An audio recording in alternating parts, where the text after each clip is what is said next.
I think one of the real underrated aspects of Mad Max Fury Road is how well written all of these action set pieces are. When it comes to action, people almost always simply talk about direction or stunt work, especially in a movie like Mad Max Fury Road, where those two things are so incredible. But I really feel like the writing doesn't get enough credit, and so I wanted to break down one of my favorite scenes from Mad Max and really talk about, in my opinion, why this movie worked so well.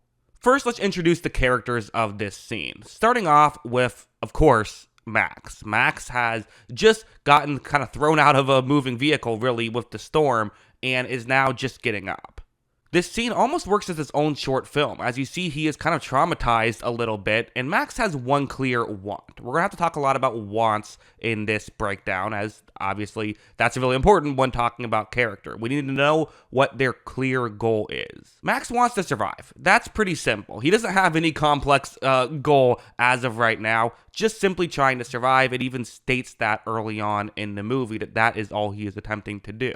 But there's some issues. So let's go through four major problems. Major problem one for Max is, well, there's a mask on his face. That's certainly going to make it a little bit more difficult to survive if you're Max. So Max is clearly not too thrilled about that and is going to look around, see his surroundings, and this is what's going to lead us to his second major problem, which is he is stuck to Nux and the car door. He has been chained to them. Nux is passed out, but still, I guess we don't know if he's alive or not at this point. But we know that Max is stuck to Nux and to the car door. A pretty clever piece of writing right here to set up the gun that does not work. We see him try to blow Nux's hand off, but that does not work. Kind of a clever concept to, again, it's solely just trying to set up this gun, but in doing it this way, it feels like it is an attempt to, fix one of his problems, so you don't feel like it's exposition, even though that's really what it is. But then he hears some rumblings, and he looks behind himself and realizes right over there's another problem. And that problem is Immortan Joe, the guy who, had already captured Max earlier. We know that he would not be afraid to kill Max in an instant if that's what he has to do. And now we see that even though there was a storm, Immortan Joe and his crew is coming closer to Max, so he has to hurry to figure out a plan. So figure out a plan he does. He's going to carry, Nux and the car door over to the Wives and Furiosa. This introduces another set of characters along with another problem. We see Max looks over, sees water, licks his lips. This is finally the fourth major problem that he has. He's thirsty. He's in the middle of the desert. He needs to survive, so he needs water. So those are the four problems that we're going to see Max attempt to try and solve throughout the course of this scene. Now let's go over to the other character that we are going to be introduced to in this scene. Some little bit of editing just because of, weird editing just because I have to avoid copyright and stuff like that. But Furiosa and the Wives are the next set of characters we're talking about. And I'm including them all together because they're trying to escape. That's all we know at this point. We learn more about exactly why they're trying to escape, but all we know at this point is they are trying to escape from Immortan Joe. We don't know where they're going, but that's what they're attempting to do. So, okay, different characters have different wants that are kind of against each other, but not directly against each other. So this is already, in my opinion, an incredibly interesting setup. You have two characters whose wants aren't directly opposed, but kind of are, right? They don't know if they can trust each other. They both need to get away from Immortan Joe, and there's only one war rig, so there's certainly suspense there already. But to make a scene really great, typically you want a few things, really three main things. The first of which is you want characters actively making decisions, not just, them passively moving along, but ideally, if there's two strong characters, you want them both making decisions to try and get what they want. Next, you want things to go wrong. You don't want every decision to go smoothly. You want there to be some issues that arise throughout trying to make a decision.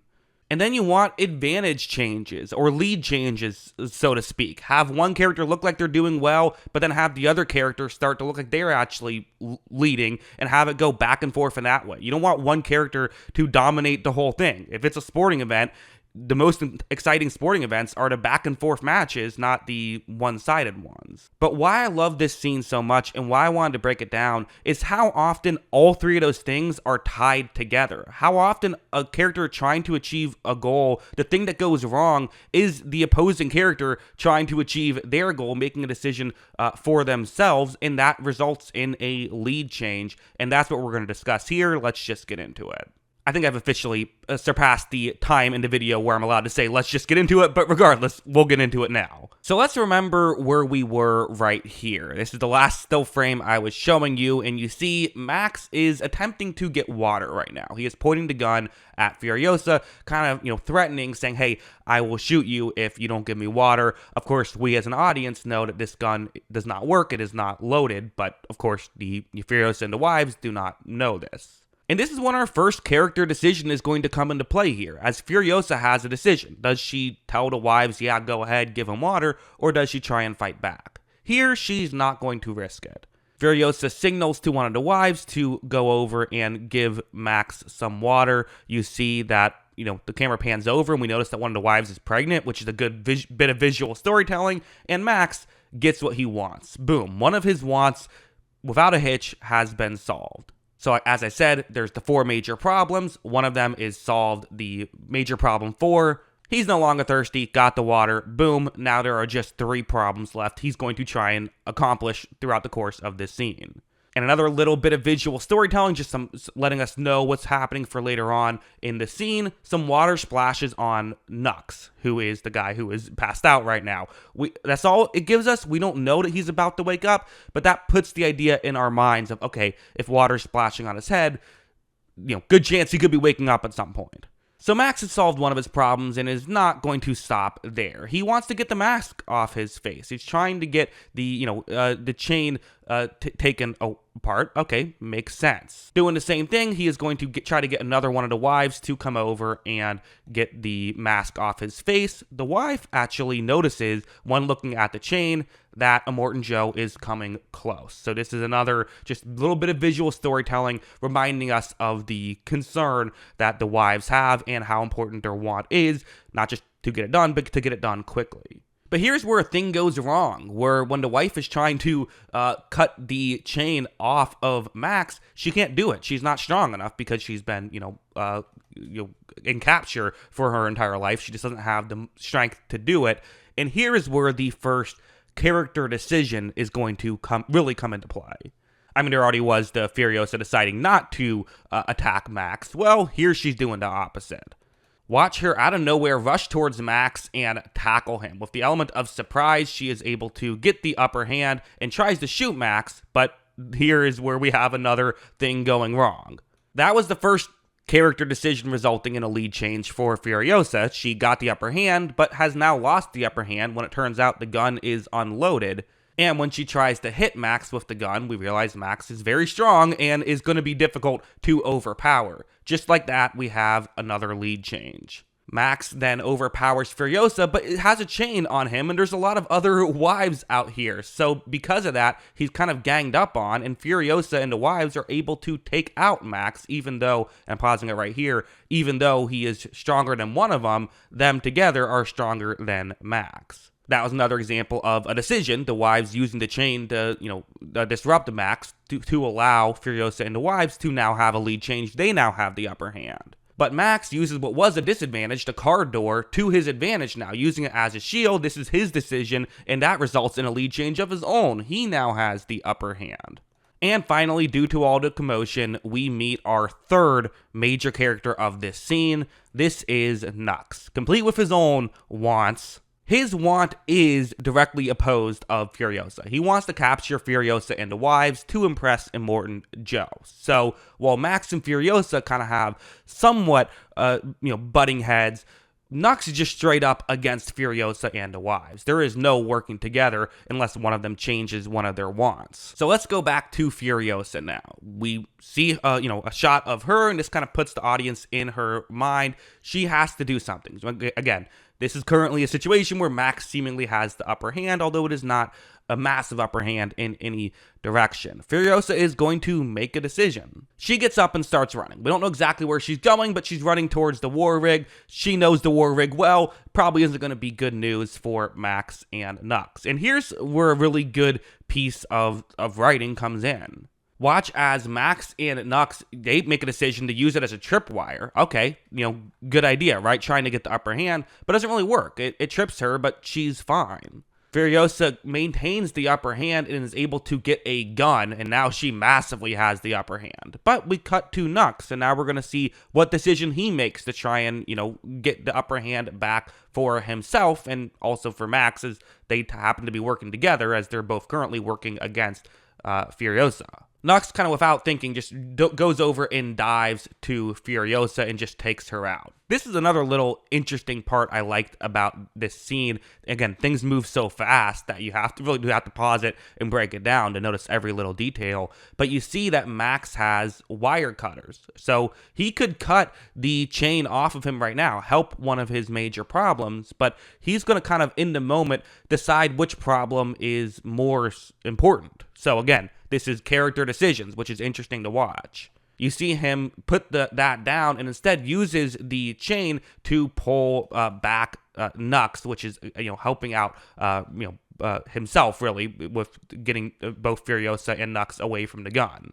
Of course, you see around him the wives are there, and that's something he has to pay attention to. But he already has gotten Furiosa and Nux close enough away from the gun. He is able to, scare them off enough. He runs over. He's going to grab the gun. And again, another lead change, another character decision that has allowed him to have an advantage. But this will not last long because something's about to go wrong. You see him have flashbacks of, things that have gone wrong in his past. And right there, Furiosa is there to, take the bullets out of the gun. She also shoots the one bullet that was in the gun away from, everybody. So because of that, there is no gun, but certainly it feels like it's advantage to Furiosa. This is also where the kind of battle has essentially split in two. It is Nux versus the wives, and it is Max versus Furiosa. You see that, for Max and Furiosa, it's a battle for the gun, whereas for Nux and the wives, it is a battle for the bullets. Nux reaches out and grabs the bullets, but the wives are right around him. This is essentially a tie right here. No lead change at all. This could go either direction. As for Max and Furiosa, it's looking pretty good for Max. Again, we've established Max is very strong. Max is going to overpower Furiosa, so it makes sense that that's happening right now. However, a thing is going to go wrong. You're going to see that when Nux is pulled back, Max gets pulled back as well. So Furiosa, who was in trouble, is now in a bit of an advantage, and she's going to take advantage of that advantage. While Max is on the ground, she takes advantage of it and is able to get herself in position to have Max in a very peculiar position.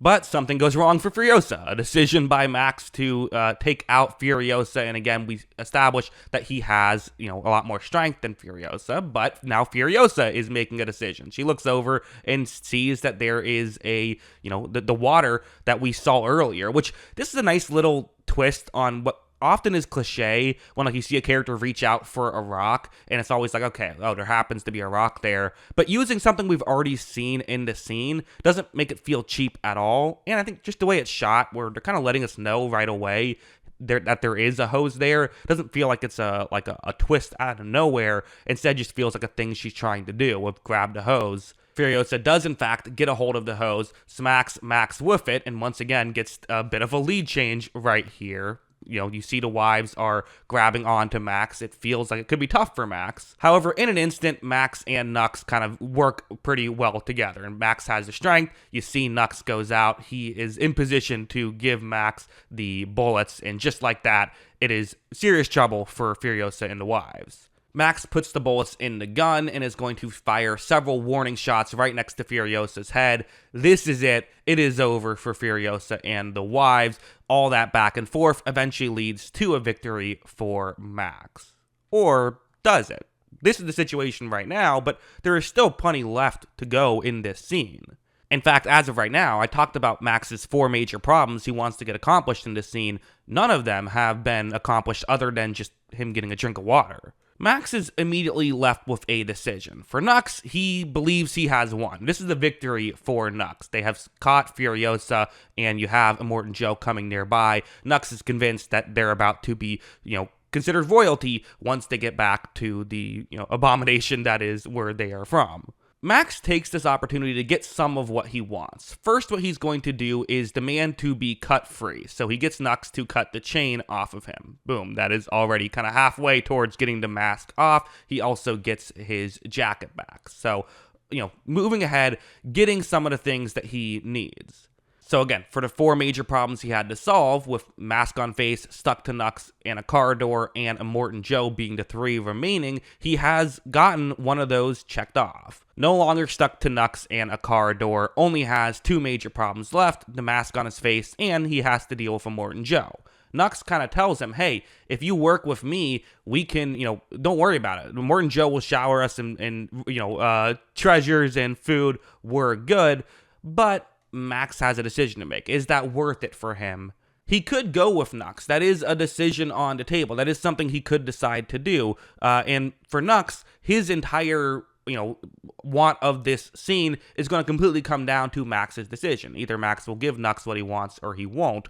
And Max is not allowing anyone to have a happy ending. He hits Nux and then shoots at one of the wives who was walking towards the war rig, and then he's going to drive away. So Max has seemingly accomplished 3 out of his 4 major problems. We can cross Immortan Joe off the list. He has no worries there, as Nux has kind of gotten what he wants. If Immortan Joe comes by, maybe he'll get credit, but probably not. Probably Nux won't get credit if he's passed out right next to Furiosa and the wives. So really, Nux has not gotten what he wants, and Furiosa and the wives certainly haven't gotten what they want, because the war rig's going away. They have no way to succeed here.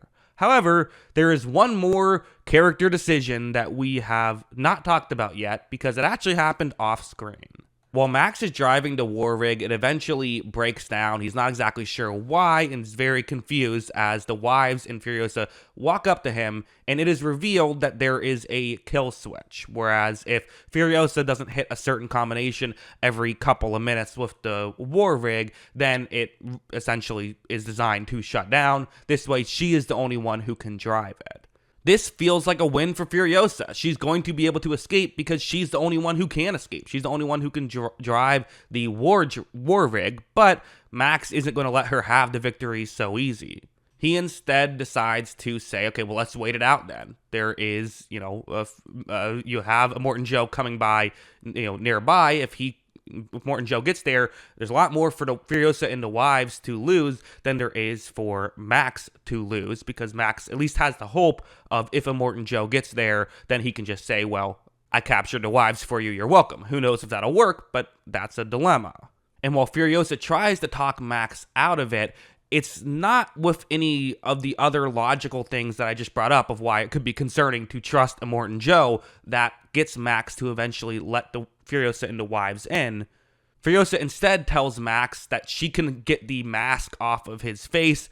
Max looks over interested, and that is how you end a scene, in my opinion, as there were 4 problems for Max. The last one has now been crossed off, and they all work together. Furiosa and the wives get what they want, they escape. Nux does not get what he wants, and it's, I think it's just a really interesting scene.